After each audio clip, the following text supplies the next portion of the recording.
अस्सलाम वालेकुम, खुशामदीद। मेरा नाम है डॉक्टर फुरकान यूनुस। ये हमारे पास एक फ़ीमेल कैट है, जनी नाम है इसका।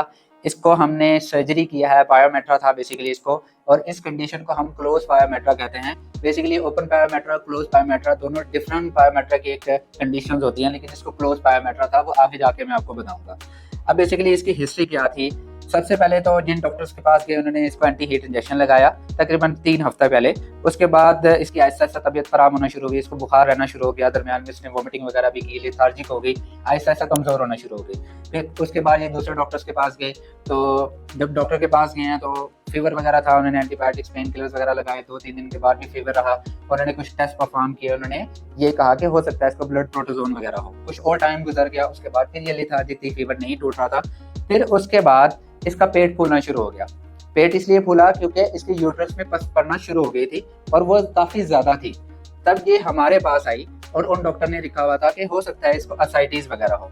खैर ये हमारे पास आई तो उन्होंने असाइटिस लिखा हुआ था, हमने एक्सरे परफॉर्म किया। तो एक्सरे में आप देख सकते हैं जो इसकी यूट्रस है वो प्रॉपरली फिल्ड हुई है। फिर हमने कंफर्मेशन के लिए अल्ट्रासाउंड किया। वैसे अल्ट्रासाउंड से भी पायोमेट्रा नज़र इजीली आ जाता है, लेकिन हमने एक्सरे इसलिए किया था कि जो सेकंड डॉक्टर थे, बेसिकली हम थर्ड थे, जो सेकंड डॉक्टर थे उन्होंने एसआईटीज की सस्पेक्शन लिखी हुई थी, तो इसलिए हमने इसका एक्सरे भी परफॉर्म किया। जब हमने इसको पायोमेट्रा बेसिकली डायग्नोज किया तो हमने उनको सर्जरी की रिकमेंडेशन दी, उन्होंने सर्जरी करवाई। इसकी जो यूट्रस थी वो 320 ml यानी 320 ग्राम की थी। नॉर्मली तकरीबन 40 से 50 ग्राम की होती है और बहुत ज़्यादा पल्स थी। बेसिकली इसको क्लोज पायोमेट्रा था। अब समझते हैं क्लोज पायोमेट्रा क्या होता है। जब आप कोई भी एंटी हीट इंजेक्शन लगवाते हैं या आपका पेट बार बार हीट पर आता है या बाज़ औक़ात वो मेट करता है मेल के साथ, तो जो जरासीम यानी बैक्टीरिया वगैरह होता है वो पेनिट्रेट करता है बॉडी के अंदर, यूट्रस के अंदर। तो उस वजह से जब पस अंदर बनना शुरू होती है, इन केस अगर वजाइना से पस बाहर नहीं आ रही यानी सर्विक्स क्लोज हुई है, तब उसको क्लोज पायोमेट्रा होगा। अगर वजाइना से पस बाहर आ रही है उसको हम ओपन पायोमेट्रा कहते हैं। नेक्स्ट एक और मैं आपको सर्जरी की डिटेल्स दूंगा, उसको हमने ओपन पायोमेट्रा की सर्जरी की हुई थी, तो इसको बेसिकली क्लोज पायोमेट्रा था। और ये क्लोज पायोमेट्रा तब पता चलता है जब आपके पेट को कभी कभार बुखार होगा, लिथार्जिक होगी, बार बार उसको बुखार होगा, लेकिन उसका बुखार नहीं टूटेगा। तब तक बुखार रहेगा जब तक आप उसकी यूट्रस यानी हॉर्न्स को रिमूव ना कर दें, क्योंकि पस एक बैक्टीरिया का मीडियम होता है, वो एक जरासीम है, वो जिस्म में बुखार पैदा कर सकता है। और खुदा न खास्ता अगर जो बैक्टीरिया ब्लड में इंटर हो जाए तो सेप्टिसीमिया भी कॉज कर सकता है। उस वजह से मल्टीपल ऑर्गन इफेक्ट होते हैं, खास तौर पे लिवर और किडनी वगैरह।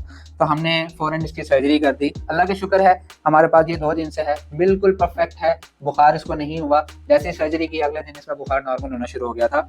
एंटीबायोटिक्स इसके कंप्लीट हो चुके हैं और अभी तकरीबन ये ठीक है। थोड़ी सी स्ट्रेस में है, आज ये चली जाएगी तो मैंने सोचा वीडियो बना रहा हूँ। ये सारी चीज़ें ज़हन में रखें, कभी भी एंटी हीट इंजेक्शन अपने पेट को ना लगवाएं। हालांकि इसका फर्स्ट इंजेक्शन था, हीट के दौरान उन्होंने लगवाया था और पता नहीं किस डोज से लगवाया था। खैर अल्लाह का शुक्र है ये अभी सेफ हैंड्स में है और अल्लाह का शुक्र है ये बिल्कुल ठीक है। हमारी टीम इसका अच्छा ख्याल रख रही है।